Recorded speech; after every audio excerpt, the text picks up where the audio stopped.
I do want to say a quick disclaimer for this episode, this solo episode, mind you. I think Alan was actually a little just too stressed to even think about discussing what I want to discuss. Visiting your friends who work in restaurants, front or back of house. Hello, everybody. Welcome back to How to Act in a Restaurant. It feels like it's been forever since I've done a post on here. My disclaimer is this. I realize that a lot of you feel very intimidated by some of the information that I bring to these episodes, these thoughts that I have and opinions that I'm sharing. And while that's not the intention, I don't want this to scare anybody off or make them feel badly. This is just something that's come up for me over many, many years being a server in a restaurant, and that I, as a patron in a restaurant, have also experienced. And it is this: visiting your friends who work in restaurants, front or back of house. If this is a planned visit, you have a reservation, your friend knows you're coming, fine. That's one thing. Drop-in visits or regular visits where you're coming to the bar to say hi, here's where it gets tricky.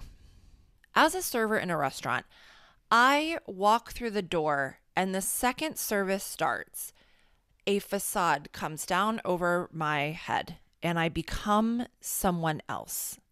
I'm putting on a performance. Not to say that it's not genuine, but having to break that mask to become my normal self, who my friends know me to be, is jolting. It's jolting.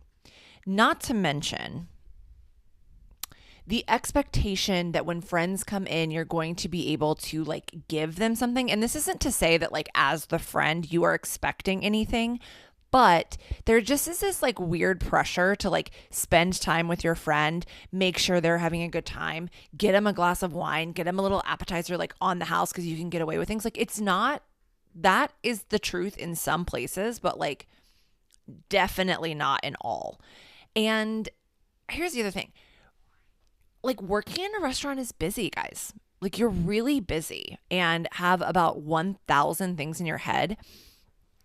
And trying to break your routine or your flow to hang out and gab with buds, it's not for me. I'm not good at that. I was never good at it. And in fact, would come off as a total dickhead. Usually when my friends came to visit, I'd be like, get the fuck out of here. Why are you here? I wouldn't say that, but I would imply it.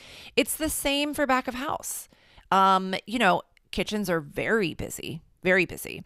Now, don't forget what we said in one of our first episodes about how great it is to say hi to the kitchen and thank them for what they've done and blah, blah, blah, blah. Okay, that's one breaking of the fourth wall. But, and I am guilty of this, which is why I can talk freely on it. When you go back into the kitchen and act like your boyfriend, who's the head chef, should be able to break out of his shell of having been just fully in the weeds, to get him to give you a kiss and act like he loves you is, it's not cute.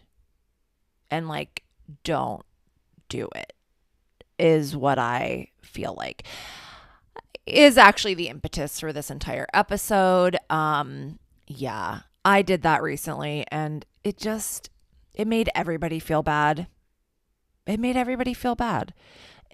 Did I even explain it? I don't know. I showed up. It was a busy Saturday night and I walked back in that kitchen to say hi to Alan like I freaking owned the place, and whoa. It wasn't cute. I looked like an asshole. I didn't really, but I knew that I felt like an asshole because it's a lot. It's a lot to have somebody show up and want you to shift their focus from getting through service to, saying hi and shooting the shit. It's just not fun and it's not cute. And I just wanted to bring you a short little snippet episode to talk about that. Because I was going to write it in an essay, but oh my God, I just like recording podcasts so much more on this Substack specifically. Wow. Anyway, I hope that doesn't make you feel bad or intimidated. It's not that you shouldn't go visit your friends. Just maybe give them a heads up. And maybe also ask them, like, you know, how do you feel about me coming to visit you? Because some people love it. Like, some servers love it. Not me.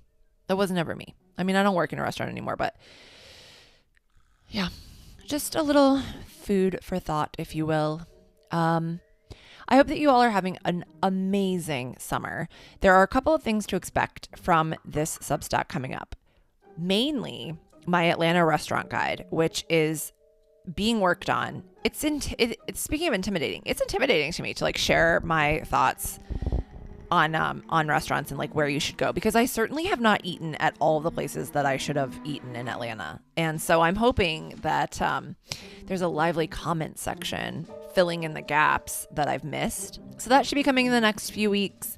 And then, yeah, just using kind of like this month of August to brainstorm what else I want to talk about. So if you have ideas, as always, please leave them in the comments or send a DM. Please follow our Instagram at How to Act in a Restaurant. I hope that, you enjoyed this episode, and I hope that you will subscribe and follow. Okay. Love you. Bye.